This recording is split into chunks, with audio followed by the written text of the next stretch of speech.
Once again, Raymond Arroyo. Welcome back to The World Over Live. My next guest has spent 30 years practicing pediatric and adolescent medicine, as well as counseling teens and their parents. She's also a regular expert contributor to LifeZet.com. In her latest book, she turns her attention to the special bond between fathers and daughters and the crucial importance of faith in that relationship. It's called Strong Fathers, Strong Daughters Devotional. 52 devotionals every father needs. Welcome once again, Dr. Meg Meeker. Oh, it's great to be back, Raymond. You look wonderful. Well, you look wonderful. I feel like I've been run over by a bus. Well, yeah, you've been on a harder book tour than Well, it was a school bus. I think I did 43 school stops. So it's been a lot of traveling, but it's wonderful. I want to talk about this relationship. Yes. Why is the relationship between fathers and daughters so special, so important, and what practically have you seen are the results of either having that relationship or not having it in your clinical practice? You know, fathers are very devoted to their daughters. And do you realize, Raymond, that you share a name with God that mothers don't? You share Father. Mothers don't share that name with God, and so what a privilege to share that name with God in parenting your daughters. Fathers are extremely important in daughters' lives, and the problem is that fathers don't realize that. So what I did in the devotional is I tried to bring dads behind their daughters' eyes so that they could see themselves fresh as their daughter sees them, because I believe if every father could see himself as his daughter sees him, for even 15 minutes, his life would never be the same. Wow. Fathers are a bit intimidated with their daughters. Yeah. They look at this thing, you know, you don't dress like I do, you don't talk like I do, you say funny words. So they're a bit intimidated. They want to grow closer to their daughter, but they don't know how. And so these are really the helps that fathers need to grow that relationship with their daughters. Why a devotional? Meg Meeker was always known as a kind of practical, nuts and bolts counselor, physician. This is what you do when you have a bobo, emotionally or otherwise. Right. This is how to heal the relationship. Why the faith angle and the devotion? Why is that important? Because every father needs his father to help him parent his daughter. Every dad needs the Holy Father to help him with his children. And when you bring the Holy Father into your relationship with your kids, it gives it that extra oomph. I mean, that's where the solidity and the roots come from. It's truth. It's truth with a capital T. As a medical physician, I give truth a little t, you know, these antibiotics. Yeah. But when you come and you bring God into that, that's where the relationship takes on real deep meaning. Interestingly, many daughters relate to if they have a good relationship with their dad, they relate to God the Father much more easily. They have a bad relationship, they may have difficulty with God the Father. What about school performance? I came across some data. School performance is very related to that bond between the father and the daughter. Yes. Why? Absolutely. I think it's a security issue. Daughters who have a good relationship with their father, and I'm not talking about perfect dads or, you know, whatever. I'm talking about an engaged father. I've never met one of those. No, there's only one. Yeah, that's right. There's only one. We have yet to really meet him. Yeah. We will, though. But when it comes to school and grades, we know that all the great medical research shows that when a dad is engaged in his daughter's life, she tests higher on IQ tests when she's young. She's more likely to graduate from high school and go on to college and to professional schools. She's more likely to get very good grades. And I believe, Raymond, it's really about self-confidence, a sense of value, because here's a dads need to know, and a lot of mothers don't like this, but they know this because they've been daughters. Your mother, we feel, is supposed to tell you you can do well. But when your dad says you're going to do well, it's a done deal. There's, you know, we feel as daughters, our dads don't have to tell us we're smart. They don't have to tell us we can do well in school. Our moms, we feel, are supposed to. So that's why dads have an authority in a daughter's eyes with a capital A, I say. Wow. What is it about the media that has so distorted and in some ways stymied dads from fully engaging with their kids? Because there are an awful lot of negative and ridiculous media depictions of fathers. I think you're being polite. Yeah, I am. being very polite. I wanted to say asinine, but I didn't. Yes, but yes. go ahead. You know, fathers are portrayed as moronic. They're portrayed as people, men, who need to be taught lessons by some snarky 11-year-old kid. And I believe that this is a direct result of the feminist movement that started in the 1970s. I was there at a all-women's college, Mount Holyoke College, in the 1970s. And whenever a revolution is fought, feminists fought a revolution, there are casualties. The casualties have been our good men, our fathers. And it's time to say enough is enough. We know that we need them in our homes. We know we need to speak more respectfully. We need to encourage them. We need to bring them in from orbit. Many mothers will say, well, you know, my husband lives in orbit around our home.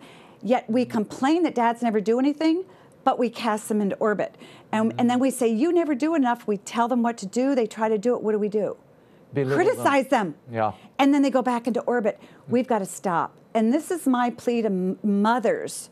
If you really love your daughters and you care about your daughters, you must help them have a better relationship with their fathers, divorced or not. Your daughters need, with a capital N, their dad. What a great message, and it's important, and you do Very see important. that, and I think we do. It's the way mothers and fathers see their role in protecting, you know, the different children in the house, whether it be a boy or a girl. Yes, we do treat them differently. We do. You do. But girls love it. And fathers can do the same thing. You know, that's my boy. I gotta, you know, hey, he's just being a man. When mom's trying to discipline him, and you're really undercutting all the time. And the authority of the other partner, I found myself doing that. My husband and I have 3 grown daughters. He'll be having a great conversation with them, talking, and I will swoop in with this tone like, no, I got this. You don't understand. I'm a woman. I thought, how dare you? And I say that, how dare you do that to the daughters and to him? It's disrespectful to him, and it fractures their relationship with him because they feel that he is untrustworthy. You know the #1 protective factor in keeping a girl from being sex trafficked? No. Have her father at home. Because fathers are natural protectors. They are not preyed upon the way daughters without a dad in the home are. Ditto for boys, I would imagine. Yes. And there was another statistic I saw where if a girl can talk to her father about sexuality and sex issues, she doesn't get pregnant when she's a teen, because we know that teenage girls are sexually active during the teen years because they want male attention and male affection. So I say to dads, if you really want to help your daughter stay chaste, which is what we want and we hope for them, then be engaged in her life. Don't worry about the sex ed, but communicate to her what your hopes for her are with regard to her sexuality. Help her feel beautiful and wonderful. Teach her to protect it, because that's what makes girls feel good about themselves, and they stay out of the back seat of a boyfriend's car. Wow. Yeah. Wow. And sweep the garage when she's coming home from a date every night. Yes. Be present, watchful. Be present. The circling home. And it's not bad for the boyfriend either to know that dad's watching. Put him on notice. See, I have 2 older boys. The little girl, she's not there yet. Just wait. Oh, no, I'll be there polishing the gun collection. That's right. Here's an email. We've gotten a number of emails. Maggie writes, I'm a single mom. My kids just won't listen. I've taken away activities. I have punished them, and the older they get, the worse the behavior. There is no man in the house. What should I do? First of all, when I see a mother who is being disrespected by her children, that tells me she's not respecting herself enough and demanding respect. You know, as godly parents, as a single mom, single dad, we deserve respect. God puts us in a position of authority in our children's lives. So refuse to allow those children to disrespect you. Second, find a male in their lives whom you respect, that you can bring in and expose them to, so that your sons and daughters see how good men behave and how good men talk to you. We have an email here. They asked not to be identified, so I won't identify them, and I'll paraphrase this a little bit. But they're asking, my child has been exhibiting signs of gender confusion. Apparently, this is a teenager who saw something on television, a child having their sexuality reassigned. Yes. Your thoughts on this idea, and what would your advice be to these parents? Sure. First of all, We know Dr. Armand Nicolai, who taught psychiatry at Harvard for many years, is brilliant. And he said the sexuality of a child is not completely formed until they're in their early 20s. Wow. So any teenager who comes and says, Mom, I'm gay, Mom, I'm bisexual, you say, okay, what makes you say that? You engage in dialogue, you don't gasp, you don't cry, and you say, I want to tell you something. At this point in your life, you're confused about many things, and you're living in a culture that wants you to rubber stamp yourself as one thing or the other. Tremendous amount of pressure on kids to label themselves. So say, I don't want you to label yourself. Your identity and value as a daughter or son of God trumps any sexual identification that you have. So let's focus on that. And as you get older, let's talk about this sexual identification issue. And knowing that most kids will identify as heterosexual because a very small percent of the population are truly transgender, gender dysphoric. But a lot of kids, unfortunately teenagers, think it's kind of cool. It gets them attention to say that they're this or they're that. Because it does get them attention. And then they get pressure from teachers or other well-meaning people say, oh, okay, well, I'll call you this, I'll call you that. No, they're confused as much about their gender identity as they are about what they want to be when they grow up or what they want to eat for dinner. So, you know, hold it loosely and walk them through this and talk to them and teach them about their value in being a child of God.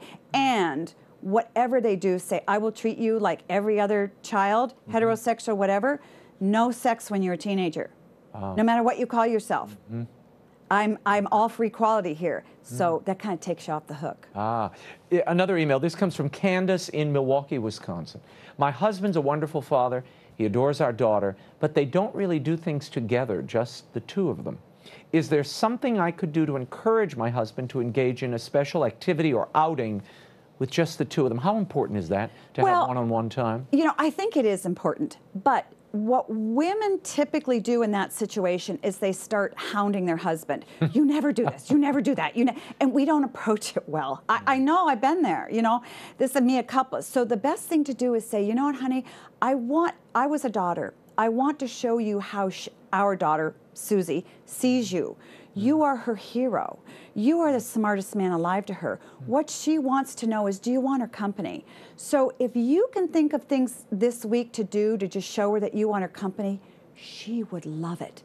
If you make a husband feel respected and adored by his daughter, it's all you need to do, and then back off and let him go.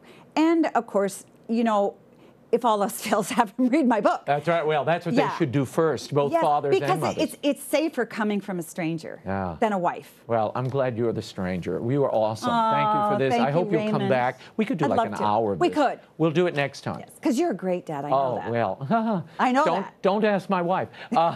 Okay. I'm most of the time, but there are days. Yeah. Strong Fathers and Strong Daughters devotional. 52 devotions every father needs by Dr. Meg Meeker is available at bookstores everywhere and online. And you can find all of Dr. Meeker's terrific columns, and you should read them at lifezet.com. So practical, so beautiful.